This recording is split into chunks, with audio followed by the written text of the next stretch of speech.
संविधान को बचा लो, संविधान को बचा लो, संविधान को बचा लो।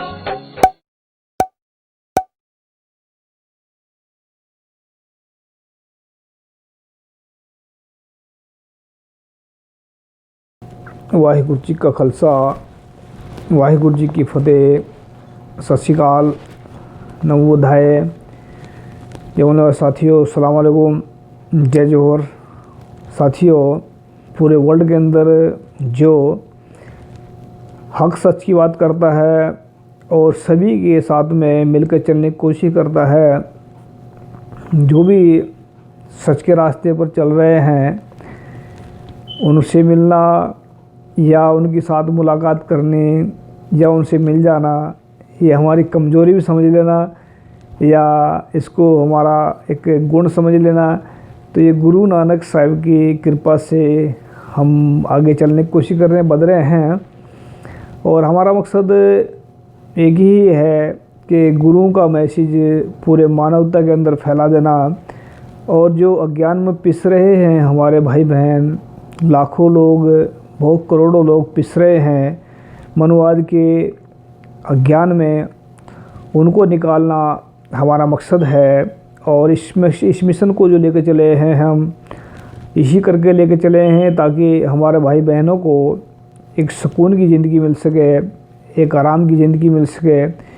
क्योंकि जब भी इंसान सोचता है कि मन जैसे शरीर की खुराक अन्न है, जैसे शरीर की खुराक अन्न है, तो मन की खुराक ज्ञान है।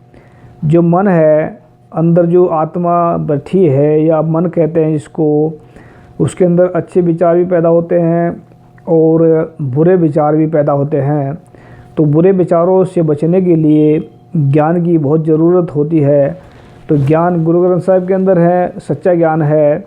तो वो ज्ञान जो गुरु ग्रंथ साहिब के अंदर है अज्ञान का नाश करता है। चाहे उस ब्रह्मांड में लाखों सूरज भी चढ़ जाएं, सूरज चढ़े हजार, इस तरह गुरु साहिब ने लिखा है गुरबाणी के अंदर, जे सो चंदा उगवे हैं, सूरज चढ़े हजार, एते चानन हो दिया, गुरबिन गोर अंधार। कि गुरु के बिना, सच्चे गुरु के बिना, ज्ञान के बिना ज़िंदगी में अंधेरा ही है। जैसे एक अंधेरा लाइट के आने से ख़त्म हो जाता है। तो गुरु साहिब ने कहा कि इसमें ब्रह्मांड के अंदर चाहे लाखों सूरज, हजारों सूरज चढ़ जाएं और चंद्रमा चढ़ जाएं, तो भी गुरु के बिना, ज्ञान के बिना अंधेरा है। तो गुरु साहिब भी समझाने की कोशिश करते हैं। उसमें लिखा है कि जैसे कि कुंभे बद्धा जल रहे, जलबिंद कुंभ ना होए, कुंभ ज्ञान का बद्धा मन रहे, गुरबिन ज्ञान ना होए। ज्ञान तो हर एक के अंदर होता है और उसको बाहर निकालना कैसे है वो गुरु के बताते हैं। तो आज हम बात करेंगे, हमारा विषय चल रहा है जागो मुनिवासी जागो। तो हमारा मकसद जो है सभी को जगाना है और इसी मकसद को लेकर हम चले हैं। तो आज हम बात करेंगे, आज का पार्ट हमारा है 21वां पार्ट है। तो भारत में यूरोपियन 14 से 16 शताब्दी तक में यूरोप में पुनर्जागरण, वैज्ञानिक प्रगति, सुधार तथा औद्योगिक क्रांति का काल। यूरोपियन देश भारत का जल मार्ग खोजने निकले।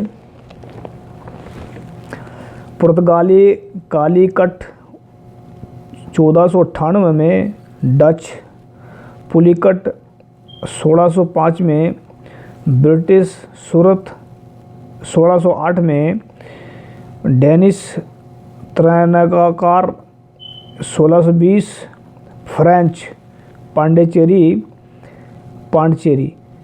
1674, ब्रिटिश ईस्ट इंडिया कंपनी विश्व की प्राचीनतम बहुराष्ट्रीय कंपनी। तो जो इन्होंने नक्शे भी दे रखे हैं कैसे कैसे यहाँ पर आए हैं।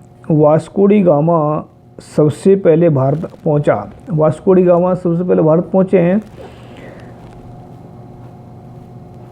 सशक्त होने पर यूरोपियन राष्ट्रों में औपनिवेशिक आशंका का दौर शैतान जाग उठा और वे संसार के दूसरे देशों को रौंदने उन्हें अपना दास बनाने का व शोषण करने के शैतानी अभियान पर समुद्र पार से निकल पड़े।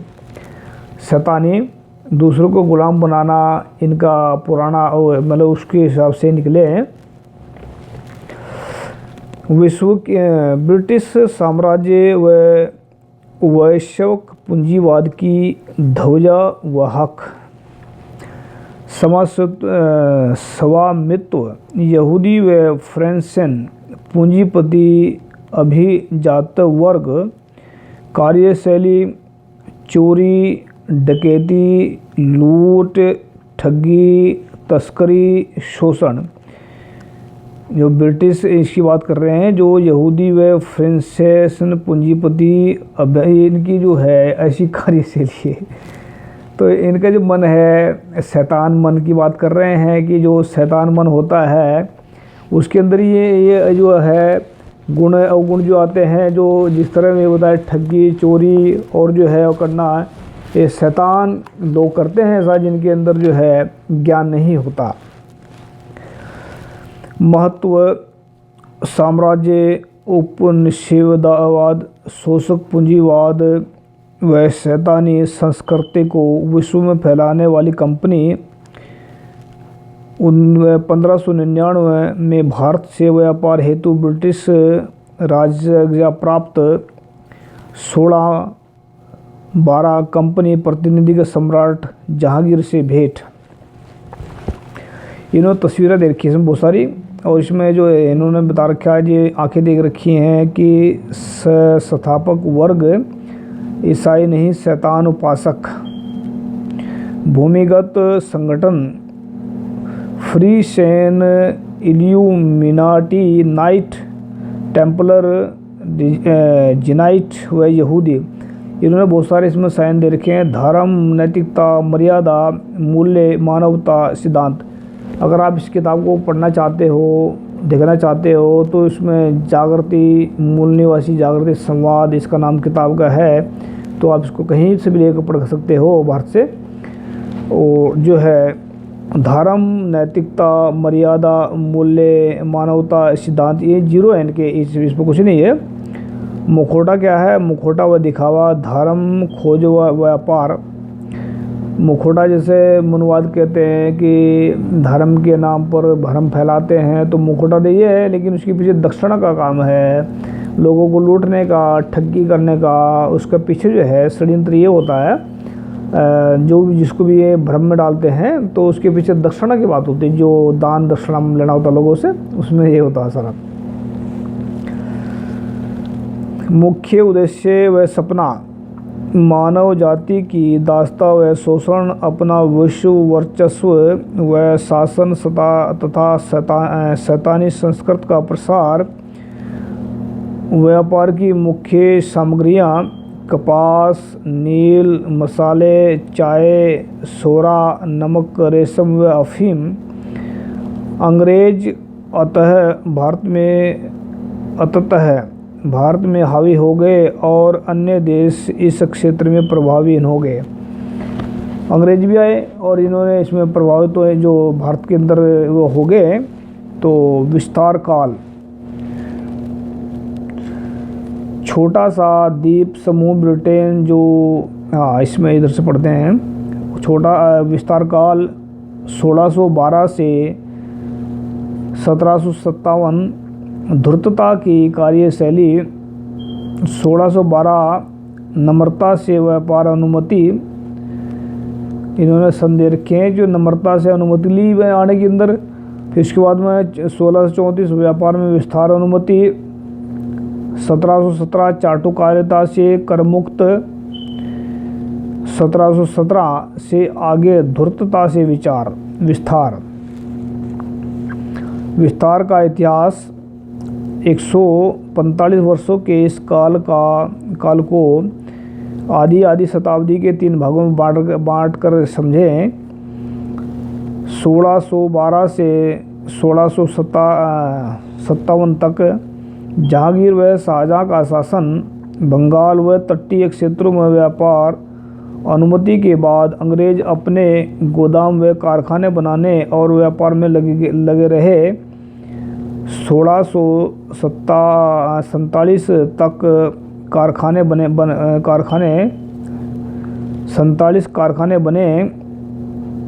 47 शासक वर्ग से खूब सेवा, नम्रता व चाटुकारिता का व्यवहार दिखाते रहे।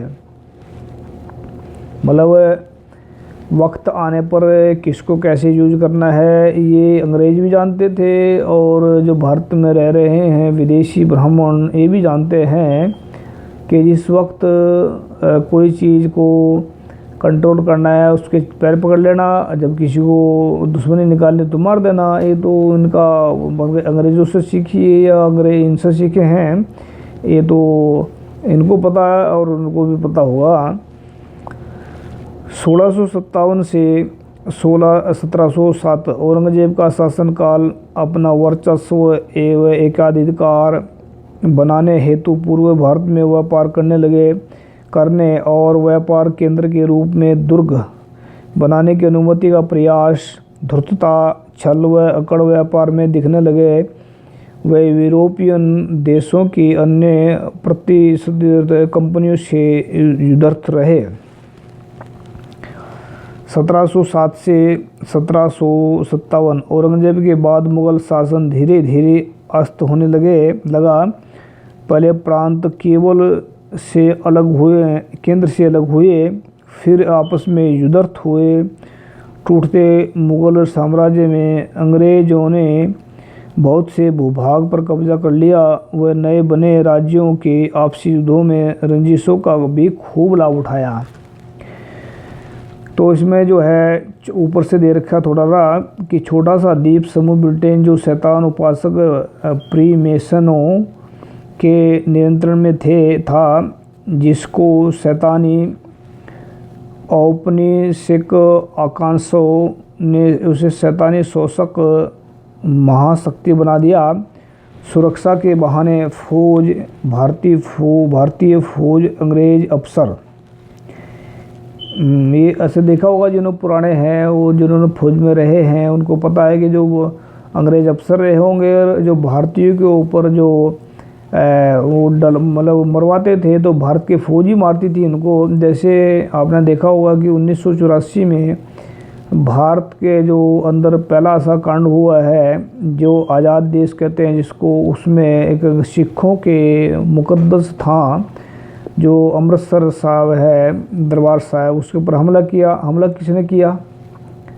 जो भारत के फौजी थे, जो भारत में रहने वाले फौज थे उन्होंने किया। लेकिन ऑर्डर किनका था? विदेशी ब्राह्मणों ने उनको ऑर्डर दिया था, क्योंकि विदेशी ब्राह्मणों का ये भारत नहीं है इस करके वे कहीं न कहीं आगजनी करते रहते हैं। और उनके ऑर्डर उन्होंने दिए थे क्योंकि भारत के जो फौज है उसके ऊपर कब्जा ब्राह्मणों का है और ब्राह्मण विदेशी हैं और विदेशियों ने जो है भारत पे कब्जा किया है। तो इस करके जो पुलिस को या मिलिट्री को हुक्म करते हैं तो ये मारते हैं। तो ऐसे जैसे करते किया इन्होंने कि पहले अंग्रेजों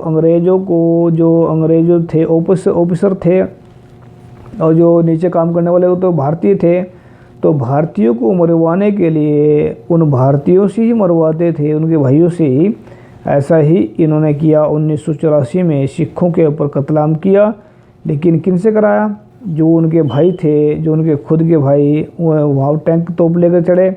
लेकिन आप ब्राह्मण नागपुर में बैठ के या दिल्ली में बैठ कर तमाशा देखते रहे। तो ऐसा इन्हें षड्यंत्र उनसे सीखा या इन्होंने सीखा है, ये चलता रहता है इनका। तो इससे हमें सभी को ध्यान देने की ज़रूरत है कि आज भारत के ऊपर जो कब्जा है अंग्रेज़ों का चला गया कब्जा, लेकिन दूसरे जो काले अंग्रेज या इनको कहते हैं विदेशी ब्राह्मणों का कब्जा है। तो इसी करके भारत में आग लगा रखते हैं चारों तरफ। तो आपने देखा होगा कि भारत में जो है कहीं न कहीं दंगे हो जाते हैं, मार देते हैं लोगों को, कहीं न कहीं किसी को चलता रहता है आगजनी। तो आग लगाना का जो है अगर बाई चांस किसी दुश्मनी निकालनी है, गुस्सा करना है, तो आग लगाने की क्या लोड़ पड़ रही है? आग लगाने का मतलब है कि उसको नेस्तो नाबूद कर देना, उसको बर्बाद कर देना, ये इनका पहले से ही पुश्तैनी काम है। तो हमें सभी को सावधान होने की ज़रूरत है। अपनी सुरक्षा के बहाने अंग्रेज़ों ने मुग़ल दरबार से सेना रखने की अनुमति ले ली। तटीय दूरदराज के इलाकों में गोदाम व फैक्ट्री के नाम पर अड्डे बनाए, जो धीरे धीरे दुर्ग में बदल गए।